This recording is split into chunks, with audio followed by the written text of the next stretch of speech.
Yebo, asingeneni ku-hot topic yethu yanamhlanje lalelani. Hi 326 Express, I am a guy 833. Ndiri mupfana, ndine zvandakabata-batawo neboys mukusaziva. Zvekuitawo kuti life ireruke, and handikunyeperei hama. Takamborira patown, takadya nyika rutivi kanimi. Because miko dzanga dziri dzekuti beg tidye chete, kwete kuita musoro nayo. After some time, ndakazonzwa kuti miko dzaakuda kututsirwa ende zvanga zvaakutaurwa zvacho zvakandiremera. Ndikazvitaura pano munotya sezvandambotaura. Aiva mazuva ekusaziva. Anyway, zvinhu zvangu zvakatanga kusunga, ndanga ndisisina kana mari. Ndaishanda ndisingabhadharwe, ndikatengesa sevamwe, ndaibirwa kana kutovharwa. Ndakaona mudzimai kuti ndifambidzane naye, and she was working at the time. As she got demoted kubasa, getting passed for promotions, yet she was doing most of the work. So I realized kuti mushonga uyu wandakabata wanga waku affecta mudzimai wangu. Zvinhu zvakasunga kusvika pakushaya chekubata mumba, rent handichatotauri. Till I just had to confess to my wife. She listened akambotsamwa, and she confirmed kuti she had dreamt achimhanyiswa nemadhadha nemarwaivi, but aityika kundiudza, because she thought it would stop. And yet ndizvo zvinhu zvandakashandisa pandaiita mhiko dzangu. She then suggested kuti tiende kunoona muprofita wekuchechi kwaanoenda. Takaenda hedu, ndikanamatirwa, ndikaudzwa kuti I was delivered, asi ndisadzokere kunoona sekuru vakandigadzirira zvinhu zvacho. I believed kuti things had changed, asi hazvina kuchinja. Instead, zvakatoita worse.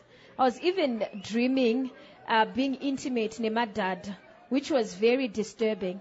Now I'm thinking things didn't change. Umwe moyo uri kuti ndidzokere kuna sekuru kunoripa. Vakatombondifonera vakandiudza kuti kana usina kuuya nemari yangu uchafa uri rombe usina chauinacho. Now I am thinking, what should I do? Ndoita sei vedare ndibatsirewo. Ndomirira zvekuchechi here kuti pamwe ndakaita delivered zveshuwa zviri kunonoka kana kuti ndiende kunoita mhiko dzangu kuna sekuru. Ndibatsirei iyo i-hot topic yetu yanamhlanje. Yeah. Yo. Do you know the lady who is sitting by my side? I'm good. Kutakutura befu. Okay, that's our hot topic today. Someone who was delivered. I'm bata kwakuzo deliver. Saka kwakudzwa kuchechi kunzi makato deliver, but iye achiri kurota zvinhu zvaakashandisa chirombesa. Yes. Yo, kasita topa tete Tilda. Okay. Ndineva ndinawo pano vachanga vachitibatsira. What do you think? Oramba akangomira here nekuti ndakatodhilivhwa. Ndozvandiri zvinhu zvacho zviri kunonoka. Kana kuti okay, ndineva ndinawo pano imi matura befu titange nemi. Yeah. Ameno mukuionawo sei courtesy of Hamilton Insurance #reliable honest insurers. Sekuru vakati udzoke uchechi vakadhilivhwa akanzi aiwa iwo chiregera kutodzokerawo kuzvamuchosi zvakatopera munofunga kuti kudini? Inini ndinofungidzira kuti dai atodzokera ke kuna sekuru vacho otongopedza nyaya dzacho. Tiri kuti kumachechi hazviperi here patinonamatirwa paye tichidhilivhwa muri kuti zvinenge zvisina kupera here muri kuti chikwemi? Nyaya yake haina kumbopera iyi. Angadake kumira achiti nekuti akadhilivhwa but ngaadzokere ongonopedza nyaya dzake apedza osodzoka achinamata. But part of the deliverance, like Saki Paverenga Atanzi, part of the requirements is takunamatira chiregera, please don't go and set foot panzvimbo iya yawakaenda kunorombera then. Hamusi kupawo noimba. Pakaipa. Okay. We've got another gentleman here. Ameno murukuona sei mukoma mbotitaurirai vamatoro. Pakaipa. Ndosaka kuti taize TVET. Kana Jesu akataura kuti pai Kesari Kesari. Go deeper. Yes. Go deeper. Mukomana ngadzokere kuna kakula anodzosera masini.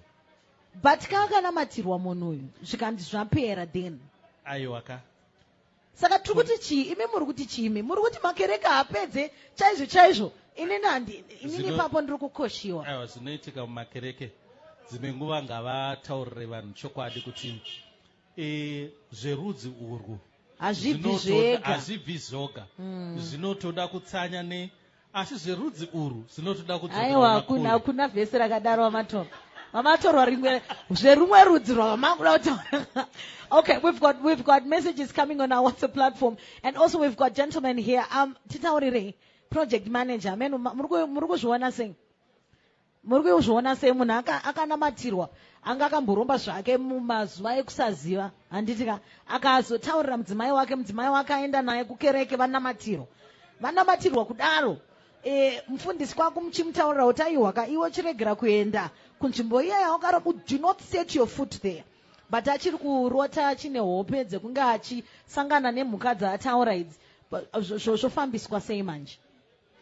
Nyaya yake hombe ndizvozvo, asi chekutanga tinoda kuti tiri maAfricans.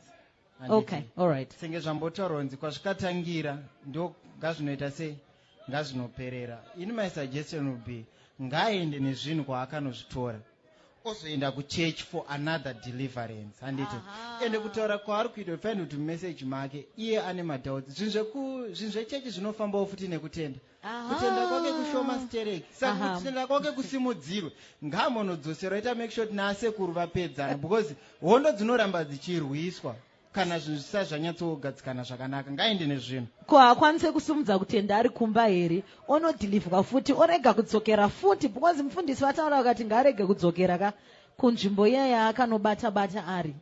Ndizvo zvandanimbokudza kuti chinoitika ndechekuti tiri maAfricans anoramba achirwa dzimwe hondo dzekuti even kutenda kwake kunoramba kuchita sei kuchirwiswa. Saka kutenda kwake kusarambe kuchirwisa ngangodzokera nezvinhu ozoti akutangirawo nefresh new page kuchechi odzokera futi for delivering, ende akaendesa zvinhu kana chiprofita chekuti ngaasatsikeko chinozadziswa ende hatsikeko because anenge asisina cheko.